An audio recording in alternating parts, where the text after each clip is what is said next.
morning. I know. I set it for the wrong time. I apologize.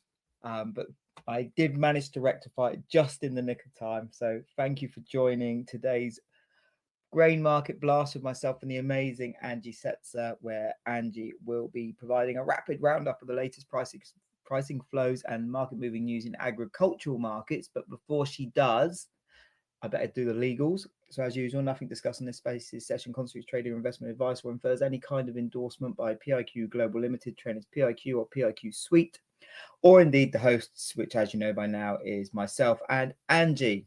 And super awesome, Ryan. Do you know what? I was just sat here thinking, I'm not sure if I missed the weekend or what, but it feels like it should already be Thursday. Top of the morning to you. It's St. Patrick's Day here. Yeah, so if you needed a reason, I'm wearing a green shirt, so you can't pinch me. And if you needed a reason, it's the rule. I didn't know. Yeah. I thought this was global. I don't know. No, I'm kidding. I knew it wasn't. But you can't pinch me because I'm wearing green. And if you needed an excuse to drink Guinness, I guess you have one. So I don't think people know. I don't know if anyone's like me, but I do not need an excuse to drink Guinness. I didn't figure you did, but now you can say that you have one. You can be like, this is in honor of my American friends. You can pour one out for your homies. It's totally acceptable now. Done. Right. So consider it done. I'll see you later. I'll leave you guys with Angie. All right. Well, I am on the road this morning, so if you hear me hit the horn and beep, it's because I have road rage issues. But heading to meet with a farmer. 'Tis the season for new crop marketing plans and, working through all of the fun stuff that we have to work through ahead of the planting season here in the U.S. Focus-wise today, we had a few things come out over the weekend that are important, I feel like, or things that we're going to be paying attention to. One of the first ones that I really, caught my attention and I spend a lot of time trying to kind of read through is the China action plan, right, to boost consumer consumption. There was 7 initiatives announced over the weekend by China's leadership following the 2 sessions with the National People's Congress and another super important meeting that they had. And in that, it's just basically designed to work to produce or provide some safety nets that I think we're really kind of used to here in the U.S. Like there's workers' compensation insurance, there's an increase in minimum wage, several little things that you could say, help you feel better as a consumer, if you're going to lose your job or get injured or, whatever, to kind of have these insurance and things is seen as a positive, I would say, or at least, it's not as worrisome as what you'd seen. You remember during COVID in China, basically they were kind of told to stay home and, sucks to you if you don't have the cash to deal with. We just really don't have much in the way of extensive supports for you. And that's part of the reason why we have the issues that we have. One of the things that I found interesting in the outline is that they are going to increase or introduce what appears to be some type of crop insurance or at the very least subsidized production, grain production. And so to me, it's going to be interesting to see if they produce or provide some type of revenue guarantee for Chinese farmers, if that doesn't change, perhaps how they approach imports and reserves and some of these other things, to where, they could, in a sense, find a way to bolster imports, bolster government reserves, really kind of increase stockpiles.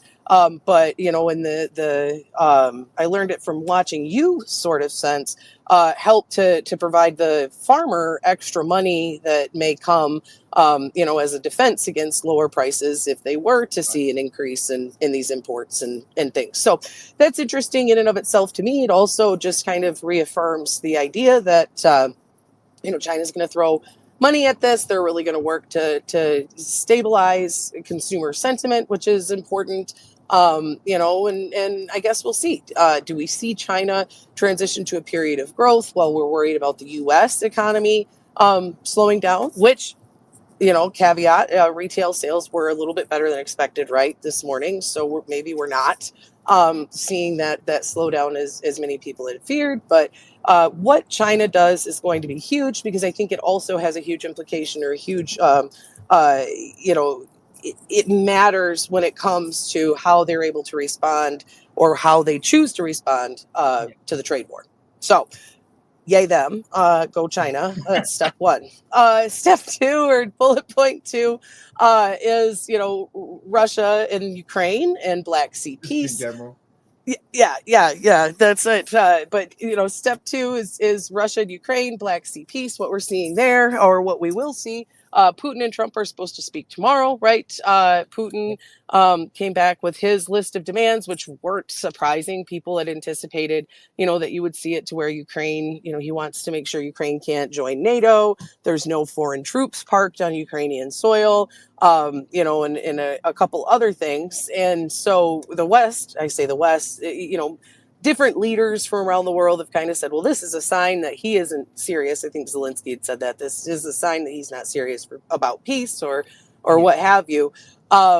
Trump is supposed to speak with him tomorrow. You have seen Russia basically take back control of the Kursk region, but both are lobbing drones and missile, drones more so. Ukraine's not really lobbing missiles, though Russia has been, at one another, like there isn't a ceasefire on the table. So that part's interesting. And probably more frustrating on my end is the amount of people that I hear saying, the resolution of the war will not do anything to change the physical dynamic of the market, or the dynamic of the physical market. But then they turn around and say, but it is bearish.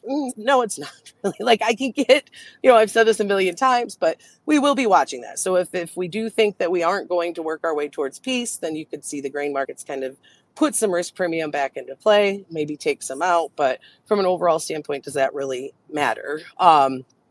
Third and final point, for me anyway, is weather. We'll be watching weather. Part of the reason that you've got the wheat market up today is India is continuing to see warmth and dryness. They are expected to work their way. The next week, I believe, is going to be the some of the hotter temperatures that they've seen after spending a good amount of time drier than where they have been. It's not just India. You've got, and our friend Nico has pointed this out, and is definitely worth the follow now with AIQ there.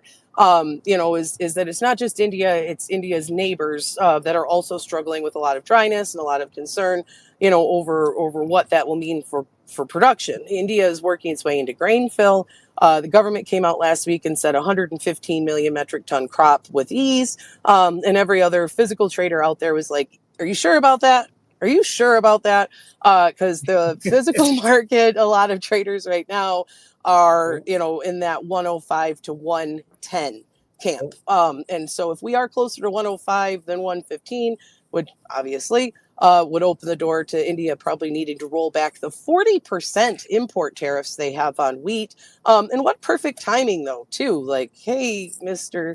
President Trump, we'll roll back these import tariffs on our wheat and such, ahead of reciprocal tariffs, yada, yada, yada.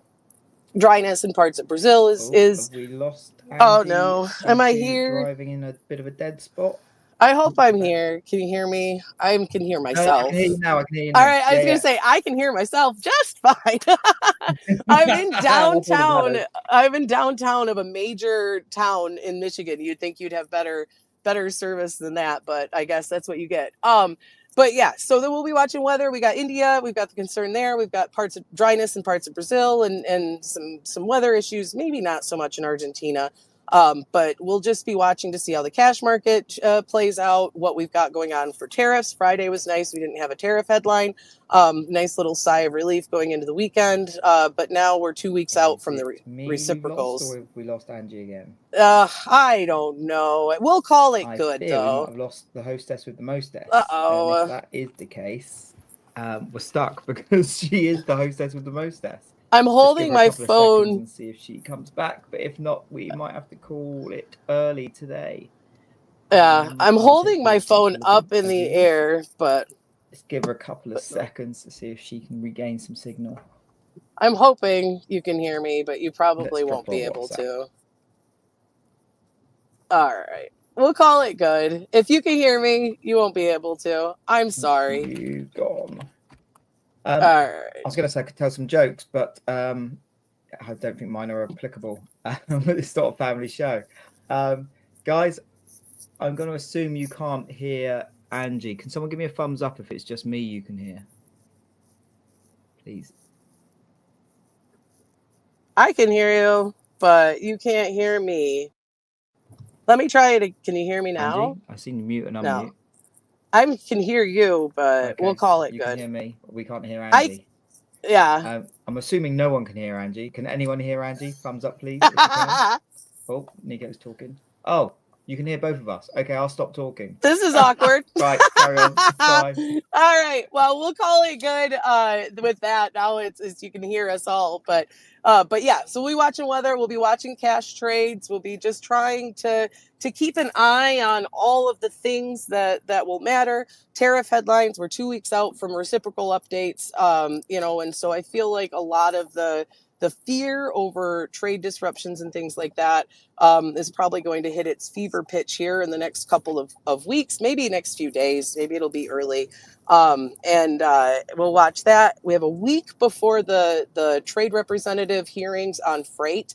Be talking to your industry reps, your congressmen, all of that. I shared a letter on Twitter that you can feel free to share or write your own. You don't have to take that one. But make sure that we're talking to the people that are helping to influence the decisions that are being made, because that's huge, and part of the reason that we saw that sell off at the end of last week in corn was because we'd seen a couple different physical transactions take place that global buyers sought out corn other than the U.S. for summer shipment. Now, we know that's going to happen, but to see them pay more for bushels now out of fear that it's going to be more expensive out of the U.S. later, is something that kind of resulted in some extra pressure into the end of the week. And so, with that, I think we'll kind of focus on shipments, focus on the headlines.